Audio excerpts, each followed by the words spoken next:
ry ava malala ao amin'ny tompo anio alahady 12 febroary tafiditra sahady amin'ny karemy isika fiangonana milohan'ny atongavan'ny paska 7 miaina trano isika aloha hevitra fiangonana manao hoe mampahafantatra ny asany tompo ny soratra masina tovamasotsika raha salamy fahavalo ho fiderana sy fankalazana an'Andriamanitra. Ry ava malala ao amin'ny tompo anapaka aompotsika tsirairay avy ny fiadanan'i Kristy dia tsika hitsangana anatona sy idera ny tompontsika. Ndehatsika iombona amin'izany salamo fahavalo izany ankehitriny manao hoe Jehovah tomponay indrindra voninahitra sy mianaranao amin'ny tany rehetra natao rehetra voninahitra afafanavanaky izy madinika sy na mirenanao hery no mipatrafy anao mampahilanao fahavalo izay tamahalazy raha jereo manatrao izay asa matsatananao sy volana makitana izay nivolominao inona moa ny olona no atsehovanao azy ary ny zanak'olombelona no amakinao azy efa nataonao amankely no Andriamanitra izy ary efa nisatonanao voninahitra sy fiandianana efa nampazakainao amin'ny asantananao izy ny zavatra rehetra dia efa nataonao eo ambany ny tompony dia nioty amanosy ny omby rehetra ary ny levidia koa na ny volo-manidina sy ny asa-drano any an-dranomasina izay mandeha amin'ny lalan-dranomasina Jehovah tomponay ekeny voninahitra ny anarao amin'ny tany rehetra. Efatra amin'ny 90 ny andiny voalohany sy fahatelo no fanatonantsika an'Andriamanitra.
Ivavaka isika ry Andriamanitra rainay eo misaotra midera mankalazanao izahay nahatratra ty andro ity andronao anomboanay ny kareny izay nangiry firy mafy taminao nitondranao anay ny programanao manontolo dia ny amin'ny amfoizanao ny tenanao mba handraisanay famonjena miaina izany izay amin'izao satria ny soratra masina mihitsy mampahafantatra ny asanao manontolo mba ho fiainanay koa mideranao izay mankalazanao ny amin'ny lafim-piainanay manontolo sy izay mbola ataonay rehetra ho voninahitra ao manatrehanay mombahanay ry Jesosy Kristy tomponay ary apetrakay aminao feno sy tanteraka zao fanompoana masina tanterahan'izao eo ambany fitarian'ny fanainao masina dia amin'ny anaranao Jesosy Kristy tompo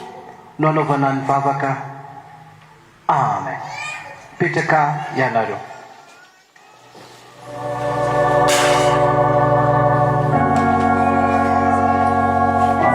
Fiavana malala hitsangana ny tanora sy ny ankizy ankehitriny hanao ny hira 5:90 sy 500 ny andiny voalohany ory Jesosy mifaly ny foko. Hitsangana ianareo tanora sy ankizy fa fotoana ho anareo zao.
Iaraka ivavatsika to Andriamanitra rainay io misaotra fa manakambara aminay ianao isan'andro. Ko ankehitriny angatahanay ianao Jesosy hanamboatra ny fonay tsirairay avy mba ho tany lona ka handray ny voatsara izay afafy amin'ny anaranao. Dia ianao no ampitombo izany amin'ny Andriamanitra ray be fitiavana anao. Amin'ny anaran'i Jesosy no ivavahako toy izany. Amen. Afaka mipetraksika. Faly miaraba ny tanora sy ny ankizy rehetra amin'izao alahady maraina izao. Afatra foy izay hotsoahantsika ao amin'ny firana FFPM. Sokafantsika ny baiboly sy ny firana ao amin'ny firana fa 170 io hira io dia tena mampatsiaro antsika isan'andro fa zava-dehibe eo amin'ny fiainantsika kristiana ny vavaka. Raha jerentsika ny andininy voalohany dia voalaza hoe mba mivavaha raha vao maraina, tsarovinao ilay mpanao anao izay miaro ny fanasiaina mba ho salama toy izao. Dia mampatsiaro antsika izany fa tsy toy izao isika raha tsy noho ny famindrampon'Andriamanitra sy ny fahasoavany, tsy mbola salama toy izao tsika raha tsy izy irery ihany. Ny vavaka dia zava-dehibe eo amin'ny fiainantsika satria rehefa maraina dia tsarotsika manolona fifandraisana amin'Andriamanitra. Izy no tokony hampefan'ny saintsika sy ny zavatra izay tenentsika voalohany. Raha jerentsika ny andininy faharoa, rehefa tonga koa ny atoandro, miambena tsara ianao fa manangolo saina isan'andro ilay devoly rafinao. Zavatra iainantsika eto amin'ny fiarahamonina rehefa ny ampiasana any na any ampianarana, betsaka ny olona izay miaina fanenjehana noho ny amin'ny finoany. Tsy zava-baovao izany ary tsy zava-mahagaga.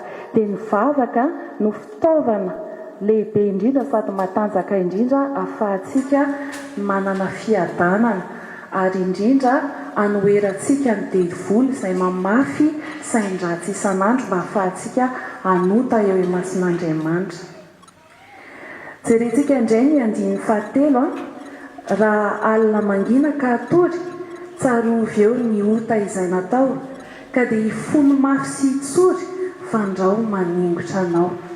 Mampatsiahy antsika indray io andininy fahatelo io fa isika dia mpanota ary tokony hibebaka tsika isan'andro hitsotra sy ahafoy ny fahotantsika. Dia ny vavaka no ahafahantsika mifandray amin'Andriamanitra, mangataka famelana noho ny amin'ny helontsika. Ary ny andininy fahaefatra, na aiza ianao mitoetra satana fahavalo ao tokoa ka azakivina mba manjoretra fa mivavaha tsy hovoa. Io dia mampatsiahy antsika indray fa ao anatin'ny vavaka no ahafahantsika mangataka fanampiana amin'Andriamanitra, ahaiza antsika mitondra tena tsara. Ary rehefa mivavaka ihany koa isika dia Andriamanitra miaino antsika ka mamonjy antsika na inona zavatra mampahory antsika, mampitaitaina ny fontsika, dia matokifa efa miasa izy ary amin'ny alalan'ny finoantsika no ahafahany mahatanteraka izany. Dia ho an'Andriamanitra irery ny voninahitra. Amen.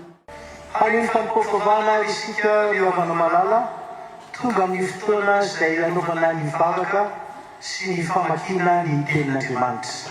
7 sy 20 ny voalohany sy faharoa fahatelo dia roso ireo fiakonina takasika amin'ny vavaka sy ny famakiana tenin'Andriamanitra. Amen.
mivavaka izy fitadiavana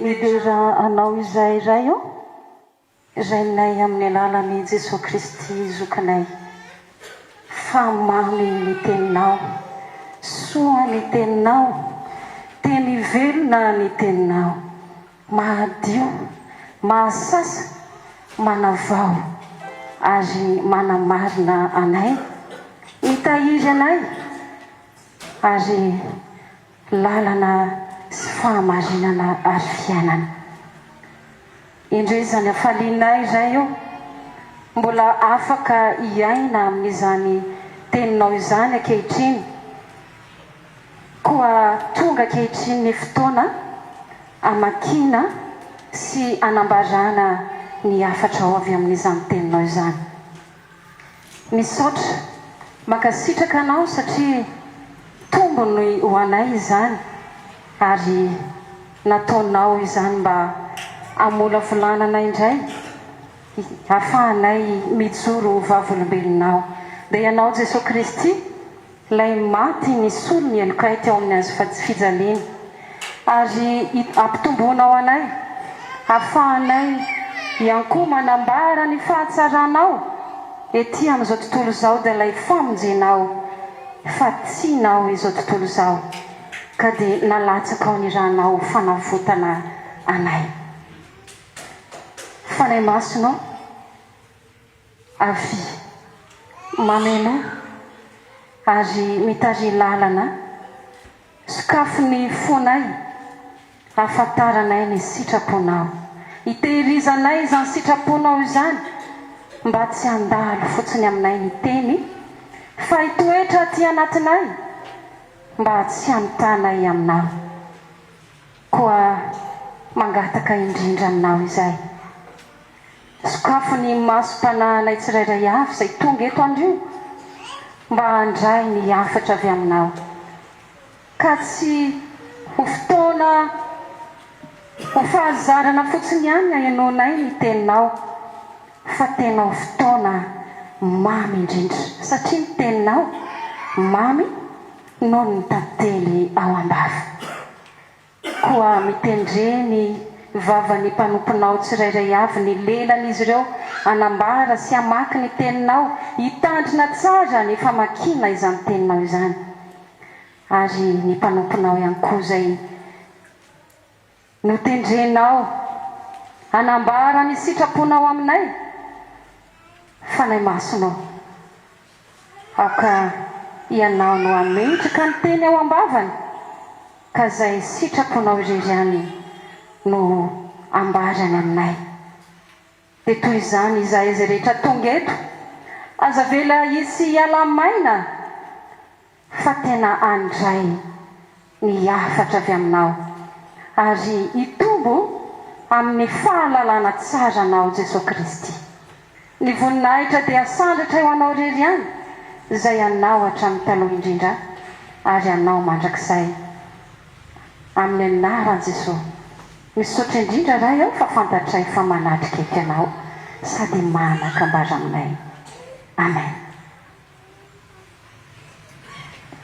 mamaky ny teny soratra masina antsika andry avana izany a dia hitantsika ao amin'ny mpanjaka faharoa toko fahatelo amby roapolo atombontsika amin'ny andininy faharaiky amby roapolo ka sahatra hatramin'ny fahadimy amby roapolo rehefa hitantsika dia vakina amin'ny anaran'ny tompo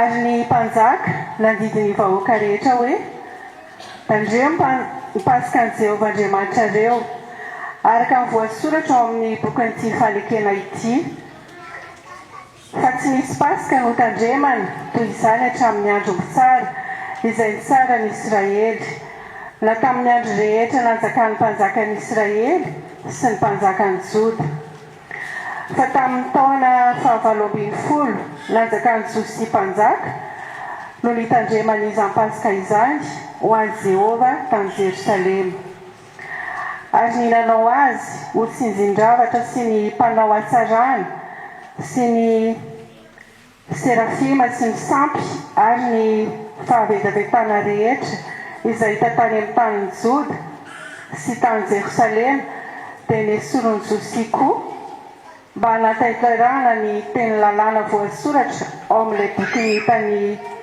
Ilky mpisorona tao amin'ny tranon'i Jehova. Ary sy misy mpanjaka tahaka azy teo alohany izay verina ho amin'ny Jehova tamin'ny fony rehetra sy ny fanahy rehetra sy ny heriny rehetra araka ny lalàmosetsy rehetra sady tsy misy tahaka azy intsony misy taoriany. Amen.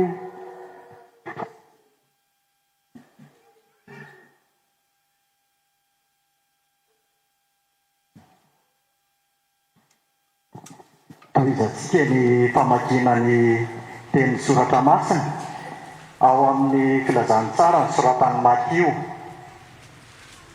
Matio toko faraky amby 20 atomboka eo amin'ny 7:30 ka hatrany amin'ny 7:40 farany. Matio toko faraky amby 20 7:30 ka hatramin'ny 7:40 vakina amin'ny anaran'i Jesosy Tompo. Mihaino fanoharana hafa koa. Nisy lehilahy tompotrano nanao tamboloboka dia namefy azy manodidina dia niady famiazana teo anatiny dia nanao tilikambo ary dia naofany tamin'ny olona mpiasa tany izany ka nandeha ho any amin'ny tany hafa izy. Ary rehefa ndeha akaiky ny taom-pahavokarana dia naniraka ny mpanompony izy hankany amin'ny mpiasa tany handray ny vokatra. Fa ny mpiasa tany nisambotra ny mpanompony ka ny anankiray nikapohiny ary ny anankiray nivonoiny ary ny anankiray nitorahany vato. Dia naniraka mpanompo hafa koa indray izy maro noho ny teo fa nataony teo izany koa ireny. Ary noho ny farany dia naniraka ny zanany hankany aminy izy ka nanao hoe anaja ny zanako izy. Kanjo ny mpiasa tany noho ny nahita ny zanaka dia niresaka hoe ity ny mpandova, andeo vononintsika izy dia ho lasantsika ny lovany. Ary nisambotra azy izy ka namoaka azy teo ivelan'ny tanimboloboka dia namono azy. Koa raha tonga ny tompon'ny tanimboloboka nataony ahoana moa izany mpiasa tany izany? Hoy izy taminy, hataony loza tokoa ny handringanan'izany olon-doza izany. Ary ny tanimboloboka dia haofany amin'ny mpiasa tany sasany izay hanome azy ny vokatra amin'izay fotoany avy.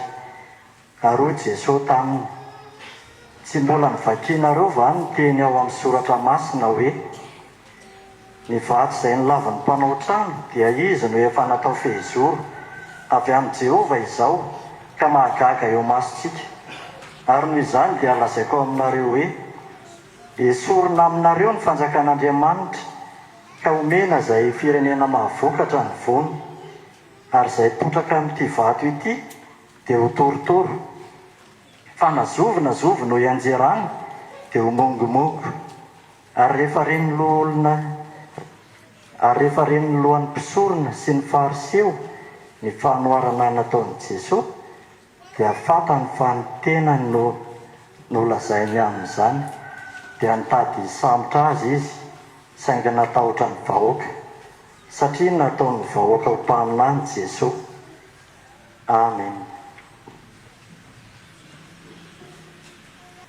Karanantsika ny famakiana teny soratra masina araka izay voasoratra ao amin'ny epistily ho an'ny Romana toko 10 tomboka amin'ny 1 ka hatramin'ny 4 amin'ny anaran'ny Tompo. Fa isika izay matanjaka dia tokony hitondra ny fahalemeny malemy ka tsy hitady izay hafalin'ny tenantsika ihany. Aoka isika rehetra samy hitady izay hafalin'ny namantsika amin'izay asoa sy hampandroso azy. Fa Kristy aza tsy nitady izay hafalin'ny tenany fa araka ny voasoratra hoe ny latsa nataon'izay nandatsa anao dia niatra tamiko. Fa izay rehetra voasoratra fahiny dia nosoratana ho fianarantsika hananantsika ny fanantenana amin'ny faharetana sy ny finoana avy amin'ny soratra masina. Amen. Ray masina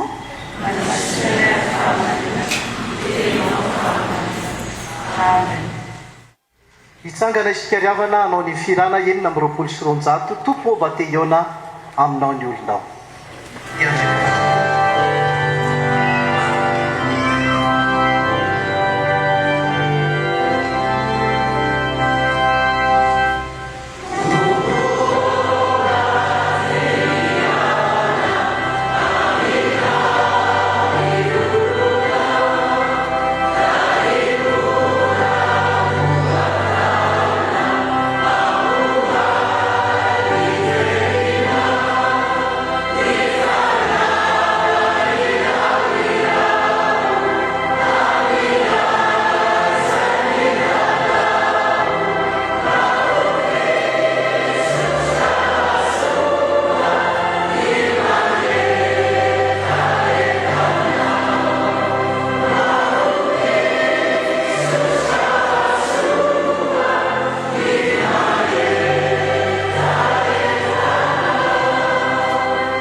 Teninao fiainanay no amparika ary anehoana sy ampahafantarina ny asanao dia ny soratra masina izany. Mitenena aminay Tompo, voninkaino izay mpanomponao, amin'ny anaranao Jesosy Kristy Tompo. Amen. Petraka ianareo. Ry avy malala ao amin'ny Tompo, mbola ampitomboina ao amintsika rehetra le ny fahasoavana, ny fiadanana avy amin'Andriamanitra ray Jesosy Kristy Tompo. Tapabolana kapoka androany amin'ny Alahady 20 ny volana Febroary ity dia avy nandalovan'ny cyclone ny firenentsika. Ny fisavany antsinanana tany nivoaka tany andrefana tany, ary samy nahitsika fa potika 900 ny tanànany Toamasina. Zany rehetra zany nefa dia efa nampiomanina ihany hoe ho avy zany andro ratsy zany. Miomana dia nandeha tokoa ny fiomanan'ny olona araka izay tratra sy araka izay ananana. Dia tsarovana sady ny tenin'Andriamanitra mivakina teo zany diavana. Tandremo no mipasika ny Jehovahandriamanitra ireo. Mpanjaka faharotoko 720 ny 120. Rehefa hita ny tenin'Andriamanitra nitenenina hoe tamin'ny 720 taona nanjakan'ny Josia mpanjaka, izany hoe 420 taona tamin'izay Josia mpanjaka, dia nampatsiahy firenena izy hoe tokony ho tandremana izany pasika ny Jehova zany, satria efa niainana hatramin'ny nanafahana ny zanak'Israely tany Egipta. Nanomboka tamin'ny nanafahana ny zanak'Israely zany, afaka dia notsarovana isa-taona izany. Somary adinodino, ka rehefa nofongarina ny harena tao amin'ny tempoly navoaka ny ilika ampisorona, dia teo no nahitana ny teny hoe tena tokony hajaina tokoa kay izany. Dia tahaka antsika ankehitriny, ny cyclone atao hoe niomana fa efa ho avy zany, fa tsika izao hitazona ny pasika ny Jehova. Afaka firy 70 andro amin'izao fetomboan'ny kareny izao, dia asain'ny Tompo isika hitanjona tsara ny pasika ny Jehova. Ka fanoharana anankiray no niangatsika amin'izany, dia filazany tsara araka amin'ny Matio nivakitsika teo manomboka amin'ny 7:30 ka hatramin'ny 9:70. Jesosy ry havana malala dia nanao fanoharana maro. Raha tena izy dia hoe tsy tahisa izy io, fa ny tena voafaritra dia fanoharana 20 eo ny tena nataon'i Jesosy, ary ny ankabeazan'izy ireo dia mitodika ho amin'ny fanjakan'ny lanitra avokoa. Ka raha misy zany ny fanomanana ny pasika ny Jehova dia mitanjony dia ny fanjakan'ny lanitra, ny ahatonga antsika ho tonga ho amin'ny lanitry ny lanitra izay efa nomaniny Tompo ho antsika. Eo zany le hoe misy ny fanomanana, tonga anao ve ny tanjony, ary zany no ampalalana amin'ny alalan'ny soratra masina ny asan'ny Tompo. Amin'ireo fanoharana maro 20 iaho dia misy anankiroa manokana mahakasika ny tany mboaloboka. Ny ao Matio 20 dia misy olona miasa ny tany mboaloboka, ray niditra amin'ny enina maraina, ray niditra tamin'ny sivy, ray niditra tamin'ny raika amby folo. Rehefa nyzaraina ny karama dia nary ray avy isan'olona ny karama dia somary mialina an'ilay niditra tamin'ny raika amby folo niditra tamin'ny enina maraina fa nahoana ny anany dia nary ohatra fotsiny dia hoe tsy izay hoe nyfanarahantsika hoy ny tompony tany voaloboka dia nary ray dia izay koa aloha fampianaranao antsika sarotra ny tany voaloboka fa rehefa fanjakany lanitra ny tanjony dia tsy alina hoe tonga ny fanjakany lanitra hoe za tena lobe any tompo noho izany seza metimety kokoa ny anahy tsy anjaranao mamaritra an'izany dia ny amin'ity tany ity fa ny tompo ahoana tsara ny fiteniny andeha aho ary andeha amboatra rehefa samy mipetraka dia mahay mipetraka fa ny aizanao mipetraka dia ny fandehananao tsara eto amin'ity tany fandalovana ity fanoharana ny amin'ny tompony tany voaloboka ny anehoana ny asan'Andriamanitra amin'ny alalan'ny soratra masina ka hananantsika fiomanana amin'izao fiatomboan'ny kareny izao. Ilay lehilahy tompony tany voaloboka nanomana tsara ny tany voaloboka, nataony daholo izay tokony ho atao. Novoleny ny tany voaloboka, nasiany fefy, nanamboatra famiazam-boaloboka izy, nanorina tilikambo izy. Raha tsorina izany dia izao, namboleny aloha ny voaloboka, nidikan'izany hoe rapitso dia ho vokatra fa miandry ny fotoanany ahavokatra azy. Tsaroa fa ny voaloboka dia anisan'ny mariky ny fiandrianana ny fambolena azy tamin'izany fotoana izany. Rehefa vita izy dia nanamboatra, nasiany fefy, ny dikany misy fiarovana tsara tsy ho avy ny fahavalo ka angala voaloboka sy ny tahak'izany. Fahatelo, nanamboatra famiazam-boaloboka izy. Le famiazam-boaloboka, le zavatra hodikontony ireny dia arotsaka ao ny voaloboka dia mivadika ho divay izany voaloboka izany. Ary nanamboatra tilikambo izy, antony roa ny tilikambo, sady ahitana ny tanàna manodidina rehetra mbola tafiditra ihany amin'ilay fiarovana no isiny ny robinet ivoahan'ny voaloboka tamin'izany fotoana izany. Izany zany ny karakarain'ilay tompony tany voaloboka. Izany hoe ilay tompony tany voaloboka tsy nanao alasa fay fa nanao zavatra voniny, nanao zavatra tsara. Dia ahatsiarovana foana ny teny ny FJKM rehefa mamokatra dia mamokatra inona avy moa? Mamokatra tsara, mamokatra betsaka ary mamokatra tsy tapaka. Izay ilay finoana mamokatra be tsy tapaka ary mamokatra tsara. Ry havana malala, ao anatin'izao fiomanana ho amin'ny Pasika izao isika no mampatsiahy antsika ny tompo hoe nomeny fahasoavana ianao, nomeny talenta ianao ary nomeny fiangonana ianao. Fa moa ve tsika mihevitra hoe raha nanamboatra fiangonana dia nieritreritra hoe ny tena tsika? Fa tena raha mandrefy ianao, mety raha mandrefy carreau ray hoe tena navita carreau ray ve teto amin'ity fiangonana ity? Fa ny tompo nahatonga an'izao rehetrarehetra izao ho totosa, ho tena feno. Noho izany ny tompo izany raha ampiomana antsika hiatrika amin'ny Pasika afaka 7 andro dia mampiomana antsika ho tena voniny. Ny tena marina dia izao, hitady vokatra amiko sy aminao ny tompo. Ilay tompony tany voaloboka ange matoa mikarakara tsara e, nametraka mipiasa ny tany voaloboka dia hitady inona izy? Hitady vokatra tsara izy, hitady divay betsaka izy, hitady divay tsara izy ary hitady divay tsy tapaka izy mahavita mandava-taona. Dia tahak'izany koa ny fanomezana fahasoavana omena antsika tsirairay avy ry havana. Omeny asa ianao, omeny ny talenta ianao ahafahanao mitombo, omeny ianao zavatra rehetra. Indraindray izy tsy tapanao tsara fa amin'izao andro ny kareny izao dia ampatsiahivin'ny tompo. Mira izao ny zanakitsika, nomeny ny feo ianao.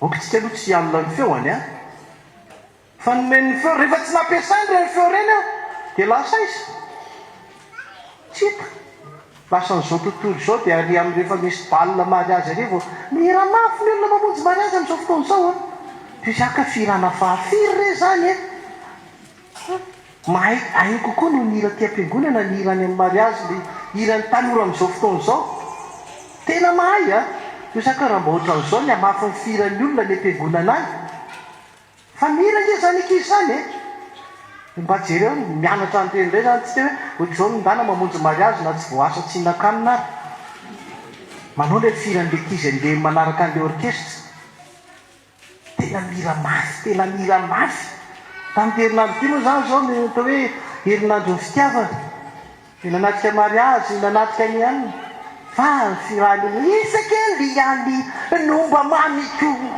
fa mihira mafy nefa tsika eto mihira asamanina ty moa ripianiva io efa tsara mila ampina kely ny volume ampiakarina kely ao a ampiakarina kely inona ny tiany tompo teneniny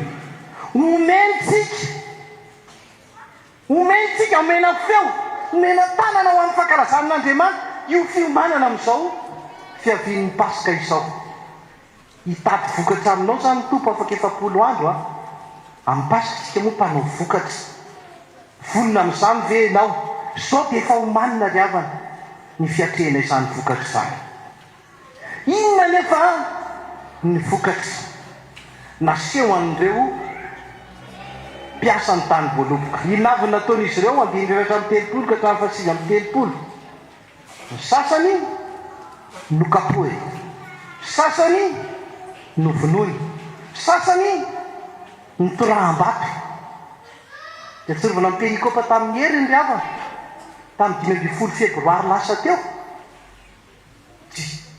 naika ho torahan'ny olona vato jesosy rehefa nanambara ny fahamarinany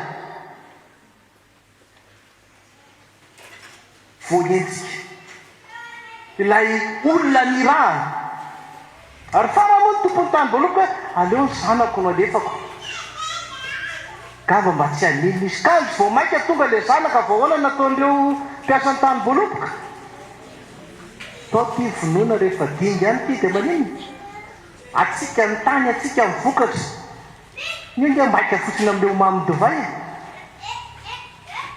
zany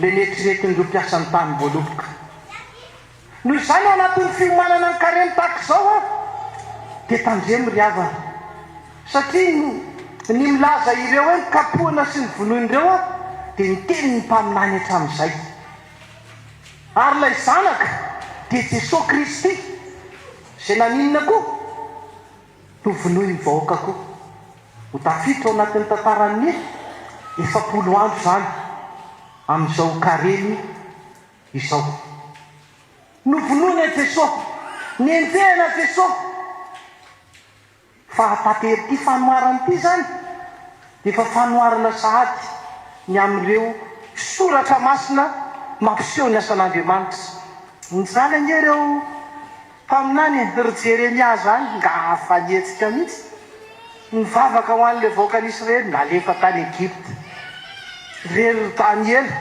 ninjihan'ny mpiray firenena tamin'izany fotoana izany ireo mpaminany maro isan-karazany dia tahaka izany nahazo voakapoka voavolo voatora-bato fijereo nge ny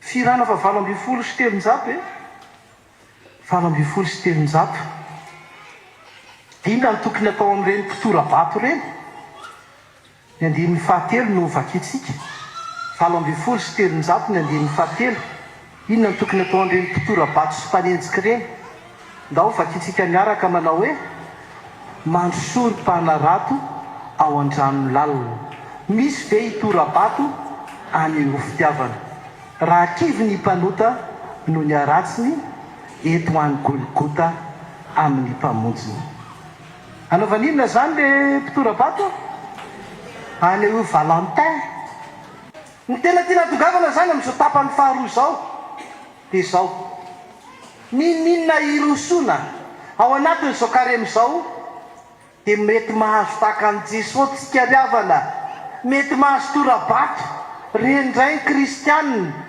miseho inona tsy maintsy asehontsika amin'ny alalan'ny asa ny soratra masina ry havana malala asa menatra mamonjy herinandro masina ny avy ny karazam-pahamenarana le hoe miala ny ampiasana dia efa pozin'olona andeha hivavaka satria tsy afaka hoditsony toy izy olona inona koa ty poziny tompo amonjy herinandro masina hoe fanajako ny tompo aza matahotra ny mandeha koa zany satria le herinandro masina atsika zao somary ariva nefa efa miferina mihitsy hoe atony ray a mba hahafahantsika mody fa reny ange ny karazana torabato mahazo atsika alina be indray zay foana ny pastera io ka pastera manao an'io na inona tsy monimonina tamin'ny pastera teo aloha sy ny teo aloha ary ny teo aloha ary indrindra ny tany aloha rehetra etra tany ny tenen'izany afiry zay ny pastera efa nisesisesy amin'ny enina ariva foana ny herinandro masina milaha mitarika atsika zany ry havana fa mety izy tokoa ny torabato fa niaritra n'izany reo mpaminany ary Jesosy Kristy no tena niato an'izany maty mihitsy azy ko ny tena fiomanana amin'izao herinandro masina amin'izao karen'izao ry havana ao anatin'le quarantaine dia ny ahafahanao tena mandiny tena karaha ohatra ianao tena tsy mahatsapa anao tena tsy mety torovato ny tenanao many torabato tena ve natao ny torabato ny tena dia tahaka mosesy naka ny dity folo vato dia nikopa tamin'ny lahady teo koa zany lay dity folo vato koa nge iny e fa iny ny raketinao apo dia torao tsara amin'ny tenanao mba hiraikitra dia le vato fisaka nofo manaraka ny tenin'i Kristy inona raha no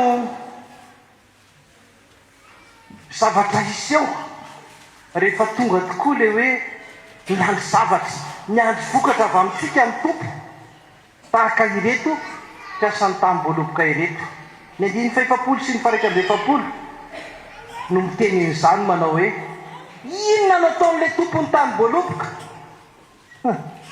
sao dia mazava fa fitsarana ary zavatra rogoavana ny tsara radrariny izy ho faiziny aloha le olona ary tsy faiziny hany fa esorina amin'ny fitantanana ny tany-boaloboka izay natao fanomezana ho azy io zany ny tena goavany eto ary ny fandalovantsika ny kareny no tena hanehoana amin'ny fitsaran'Andriamanitra ijereny tompo amintsika hoe io soratra masina na havita asa ve reto mpanompoka reto mitaky an'izany asa zany hoy Jesosy Kristy tompo fa ny fomba itenenany azy io ao amin'ny arina kely ao dia hoe mivatotsy ny lavon'ny mpanao tranony iny rehefa tonga fehizoro indrindra na tonga amin'ny firany afrikanina fahatelo Jesosy vato fehizoro sy ny rasivy sy dimanjato Jesosy tompo vato lampy reny zany iraina dia ampatsiahy atsika fa ny soratra masina misy asan'Andriamanitra maro izay miseho zay ny tena mahavarina le fariseo sy mpisorony any amin'ny andiny fahenina amby efapolo tsapany hoe izy ny sibla tsapany hoe izy ny sibla hoe ny tenan'izy ireo fatany fa ny tenany lazaina tamin'izany zay ny antony hoe andeha hisambotra amin'ny Jesosy efa tampirikopa tamin'ny hery ny fisamborana io dia mbola tonga koa amin'izao fotoana izao mosamboriny efa tia maty fa raika amby roapolo isika ary dia tena ho voasambotra tokoa Jesosy ary hovonoina afaka andro vitsivitsy raha manaraka ny tantara isika ry havana malala ao amin'ity tompo zao tapany fahatelo zao no anehoana fa an'Andriamanitra ny hery mitady vokatra izy aminao amin'izao fidirantsika amin'ny kareny izao dikany zany hoe na misy fizahampetra raha mitiainana ry havana malala tsy manakana anao hitondra vokatra ho amin'ny tompo zany fa tsy hoe rehefa fotoana ny krismasy any amin'iny ny falifaly dia iny izay manao rakim-bolamena tsara zany fa na fotoana tak'izao ary mitaky anao isan'andro ny tompo isika koa aza mietrehitra foana vokatra dia raky zany volo zany fa le fiainanao mihitsy any Jesosy Kristy fa ianao netretinao ny laviny iny mihitsy no tiany tompo isongadiny koa tsara ny mahafantatra tsara ny fahamarinana fa raha vao tsy mibebaka isika ikarazan'ny holadina ihany. Jesosy ny baptizotsika riavana raha iso fa aza lavana. Raha finina zany riavana malala ny fiomanantsika n'izao kareno zao dia hitantsika teo ny tapany voalohany mikarakaratsika ny tompo dia andramo jerena tsara daholo ny fisoko ny fiainanao fa tena mikarakara izy amin'ny lavany sy ny sakany sy amin'ny fomba rehetra. Tandremo ara nefa mikomy amin'Andriamanitra tahaka ny nataon'ny fariseo sy ny mpanora-dalàna, tahaka ny nataon'ireo mpiasan'ny tany voaloboka. Fa ny fahatelo goavana ny tenenana azy hoe mandeha fitsaran'ny tompo, tandremo fa raha tsy mitarina isika dia mifindra ninona afindra ny tompo amin'ny hafa le lova tsara ho atsika. Ianao zany tokony azo fanjakan'ny lanitra, fa raha vao tsy tena mitondra vokatra tsara ianao dia maninona manjary esorina, dia maninona lasa ny hafa fa izao tany mafy mba tsisa ninona averiko foa ny fihetsikiny riavana malala ny ananana ny tazomina fa tsy le satroboninahitra. Azontsika tsara zay a le anananao ny tazominao dia mipetraka ho azy ny satroboninahitra eo andohanao. Ny dikany ataovy tsara ny asantsika ety an-tany, asehoy ny asan'Andriamanitra vonona ho anao mandrakariva ary ho mandrakizay ny fanjakan'Andriamanitra izay nomaniny ho anao. Dia hitoetra amiko sy aminao izany tenin'Andriamanitra izany. Izany raha ny sitrapon'Andriamanitra ho antsika ahafahantsika miara-miaina amin'ny mpanao salamo manao hoe sambatra amin'ny mahitsy lalana izay manderaka ny lalàna Jehova, sambatra izay mitandrina kely vavon'oleny ka mitady azy amin'ny fony rehetra. Amen.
Mivavaka isika to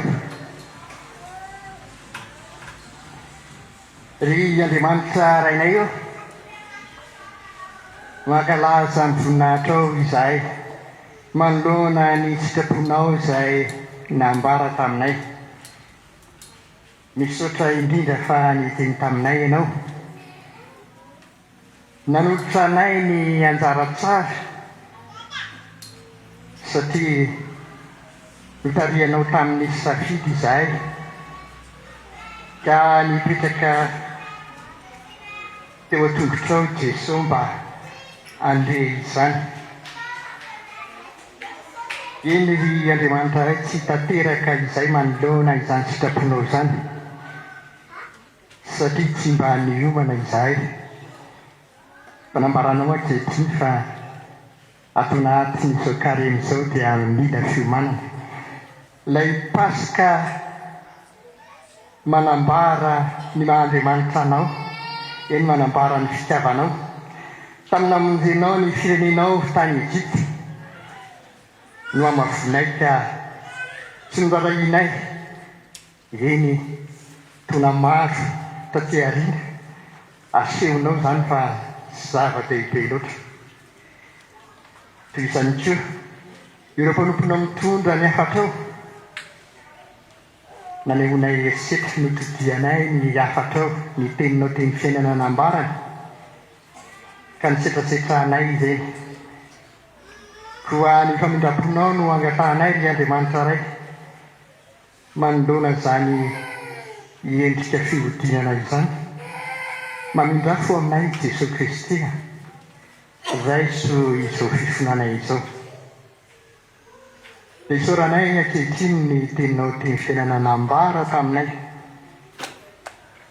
Sokafanao amin'ny karena izay ankehitriny mba hiomananay amin'ny Pasika ankalazaray ny voninahitra ao.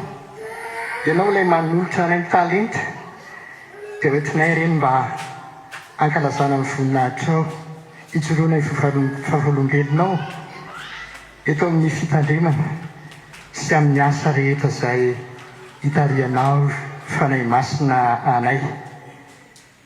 Dia hita vokatra izahay satria ianao no manome izany ka hitondra izany vokatra izany mba ho fampandrosoana ny tenanay tsirairay nefa indrindraindrindra ny fiangonanao Jesosy Kristy izay mijoro eto amin'ny firenenay ka efa niantsonao anay mba hankalazanay ny voninahitrao mba hijoroanay fahavolom-belonao. Isaoranay ianao izany fiantsona izany. Dia nitondram-bavaka izahay ry Andriamanitra ray noho ny zava-nisy teto amin'ny firenenay dia ny fandalovan'ny siklonina. Misy ny maty, misy ny rava-fananana, misy ireo naratra, misy ny tsy tapoboka.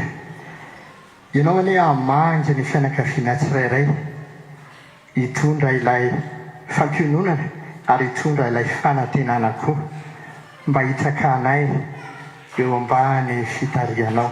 Tondram-bavaka ny malagasy tsirairay izay esory aminay Jesosy ny toetra ratsy, ilay manara-roatra sy ilay tia kely ao anatin'izao fahasahiranana izao. Dia omeo anay koa, omeo mpitondra anay ny fahaizana mandrindra. Dia toy izany koa Jesosy, ianao no hitodianay fa tsy maika izay hangataka fanampiana avy any ivelany fa ampy efa notahinao ity firenena ity. Nefa Jesosy mitodika aminao manokana izay, omeo ny fiarovanao izay Jesosy. Dia ampioreno amin'ny fanantenana izay mba hijoroanay fahavolom-belonao dia hiomana izay ankalaza ny Pasika tsara hiatrika ny herimandro masina. Eny hiainga any am-piasany izahay ho kevikevika fa hamonjy ny herinandro masina amin'ny fitafiana tsara ary mbola hoentinay izany amin'ny Pasika tsy ny fitahiana ihany fa ilay fo tsara avy aminao koa. Isaoranay ny anaranao ry Andriamanitra ray, amin'ny anaranao Jesosy, ianao izay efa nampianatra anay hivavaka hoe Amen.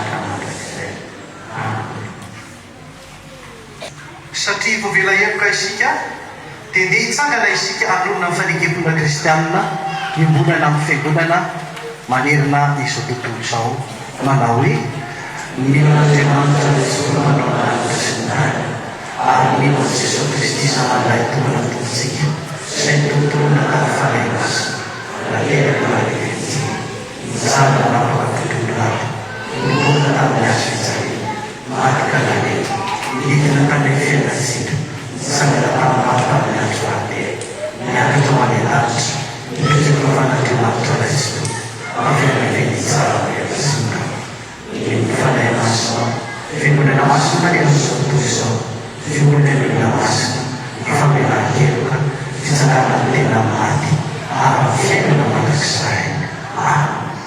Petraka ianarana.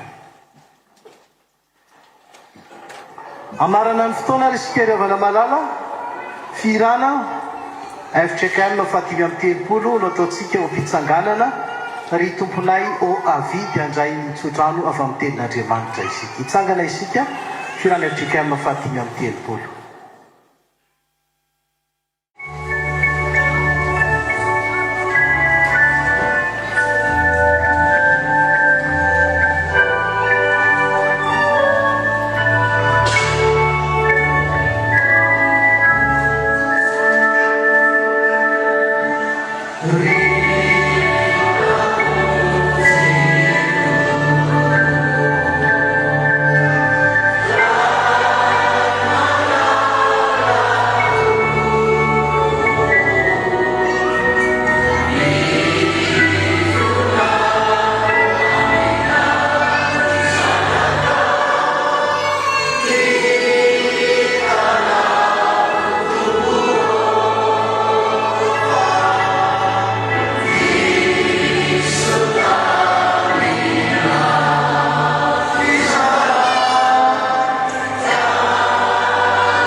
amin'ny anaran'ny tompo.